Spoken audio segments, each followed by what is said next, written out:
2 days after we got married, Carla suggested we sell everything, buy a boat and set sail. A year later we did just that. In the Canaries we picked up our naked sailor, Dobby. This is our adventure. We start week 29 in the pilot house. Now the screws have arrived, we can put the hinges on and finally get the floor finished. And then one about that one here, I think. You're pressing down? Yeah, I'm holding.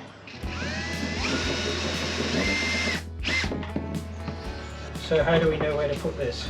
We don't.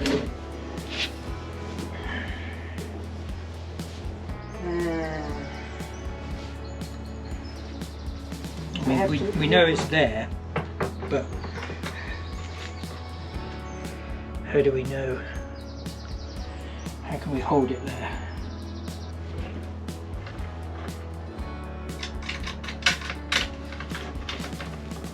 Can't see, dark. Okay, stop there, don't move. Yeah.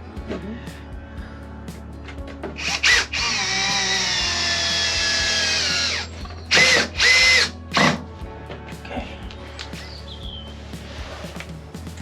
Trouble is, when you've got dirty hands, you can't grab anything now, can you? Absolutely nothing. Because it's all... Okay, I've got it.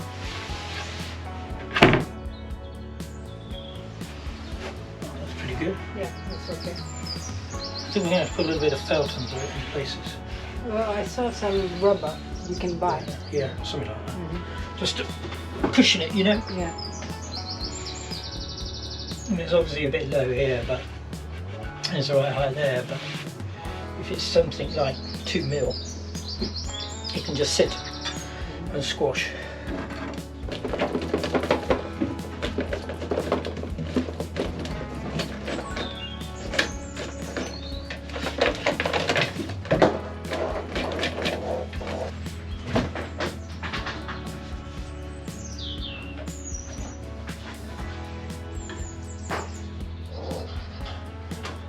So I put through another 6 cables here to go to the generator, I think. Yeah. It was a nightmare, but yeah. No, I didn't know. You would know.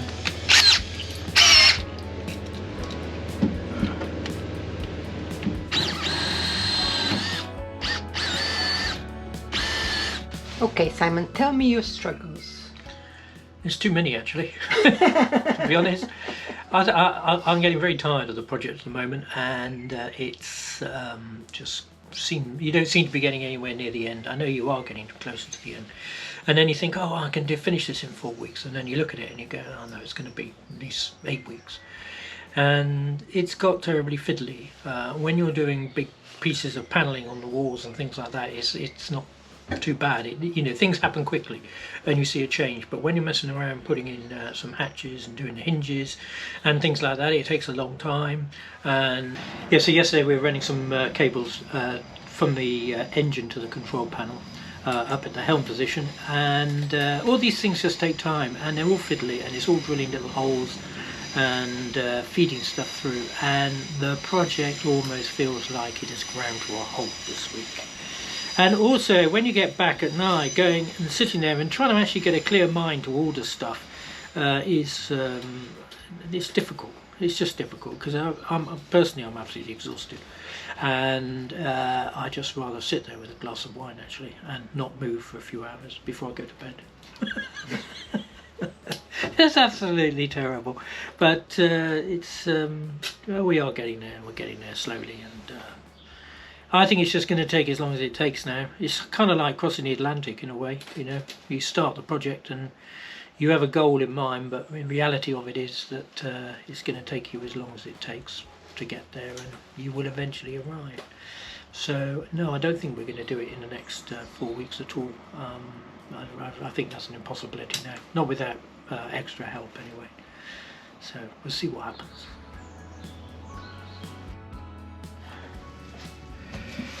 So these are the seacocks for the waste. So if you're out on the estuary, out at sea or somewhere like that, you can actually empty your poo tank.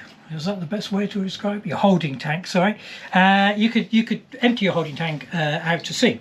Now, These are nylon, and the actual part of the through hole here has a sort of part here that doesn't have any thread, so, and that's thicker than the hull because the hull is 6mm. So I've created this block which was going to sit on top of the hull like so, and it's got a chamfer on there so any water won't lie. Follow that with the follow that with this load bearing collar which fits around here and onto the actual seacock itself. Now apparently this can withstand 500 pounds worth of pressure hitting it from the side, and this actually makes them extremely strong and very safe. And also these nylon ones will last a lot longer than if we'd used a bronze one. There's my hole in the bottom, and my block is going to fit like that to give it a little bit more depth, and obviously put Sikaflex all around it so that it's held up and we can't get any leakage at all.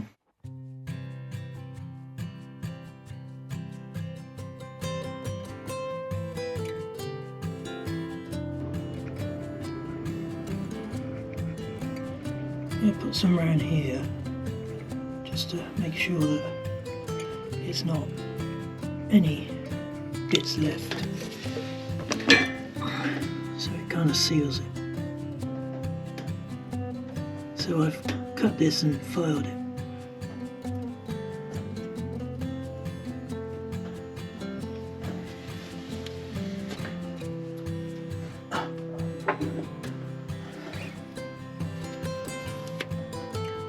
Okay, can you push it through the hole?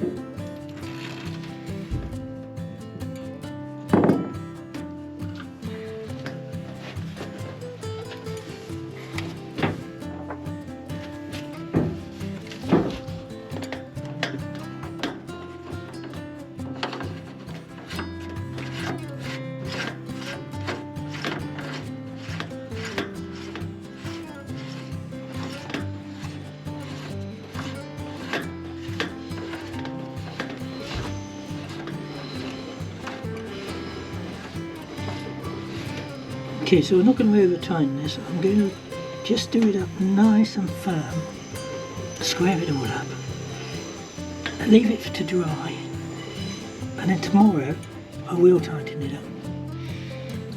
And that means this is sort of like a piece of rubber there to seal, as opposed to stewing it up really tight and then it all just comes out.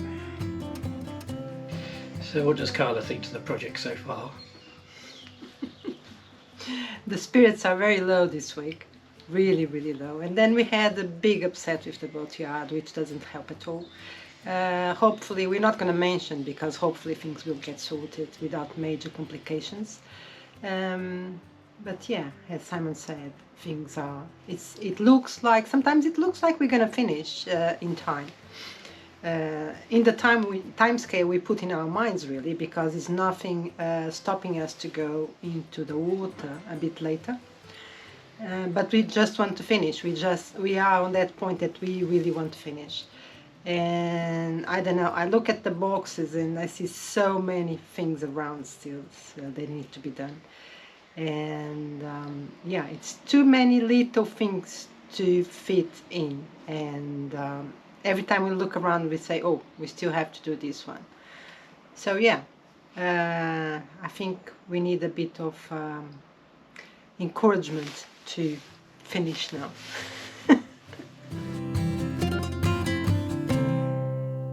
We had a lot of this Orinoco, which is a really hard hardwood, dark brown, like a mahogany, and this all came with the boat. Actually, we had quite a pile of it, and we're using it. I'm going to cut it all the way down to 15mm, which is a bit of a big arse for my little saw, but it's already done one cut, and I'm going to get another one through it. And we're using this to edge the companionways into the saloon and into the rear cabin. So here goes.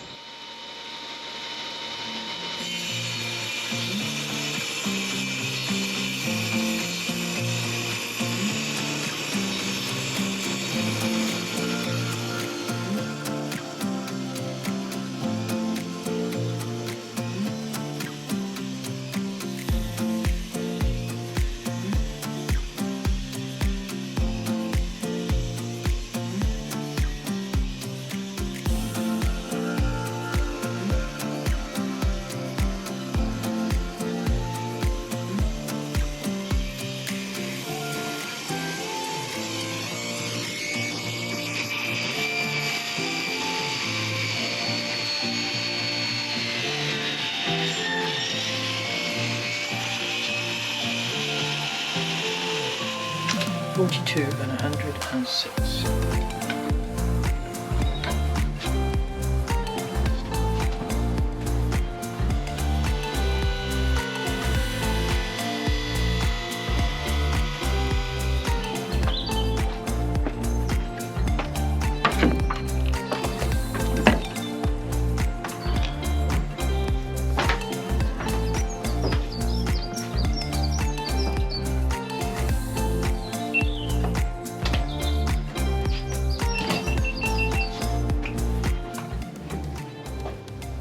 Hold on.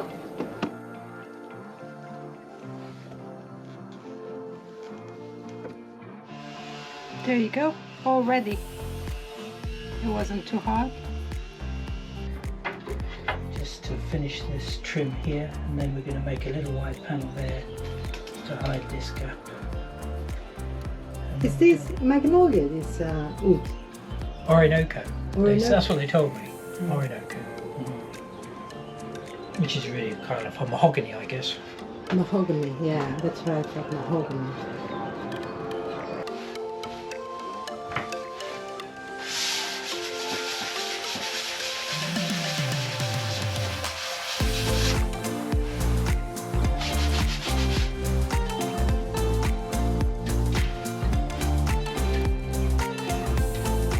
Wow. It's nice, isn't it? It's beautiful. But, I know when you don't think we're getting there, but we are getting there. It's just it's a bigger job. It's always a bigger job, isn't it? My friend Peter Hancock used to tell a story about a huge job, and he said it's like an elephant, and you take it at one bite at a time, and eventually you will eat the whole elephant. I don't think we ever eat the elephant in here. No, I know. Well, it's coffee time. Okay. Pilot house is beautiful. Really, really nice.